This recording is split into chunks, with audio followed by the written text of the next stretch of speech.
अस्सलाम वालेकुम दोस्तों। अॼु तव्हांखे सवाल जे चंड बाबति अपडेट ॾींदा हलूं दोस्तों। अॼु सऊदी अरब समेत किथे बि चंड नज़र अचण जा इम्कान न आहिनि। अॼु सऊदी अरब में शाम 6 वॻे चंड जी पैदाइश थींदी, शवाल चंड जी पैदाइश थींदी, जेको बिल्कुलु नज़र कोन ईंदो।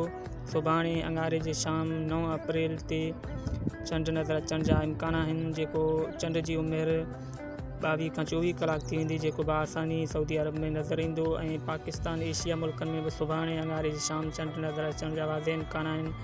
ईद अरबे जे ॾींहुं सऊदी अरब समेत एशिया जे सभिनी मुल्कनि में मल्हाई वेंदी। जी दोस्तों, इहो अपडेट ईद अरबे जे ॾींहुं सभिनी मुल्कनि में मल्हाई वेंदी। सुभाणे अंगारे जी शाम चंड नज़र अचण जा वाज़े इम्कान आहिनि। ऐं सऊदी अरब में चंड जी पैदाइश जी उमिरि 24 कलाक थी वेंदी ऐं पाकिस्तान में चंड जी उमिरि 22 कलाक थी वेंदी, जेको बआसानी पाकिस्तान समेत एशिया जे सभिनी मुल्कनि में सुभाणे 9 अप्रैल अंगारे जी शाम नज़र अचण जा वाज़े इम्कान आहिनि। ईद अरबे जे ॾींहुं सभिनी मुल्कनि में मल्हाई वेंदी।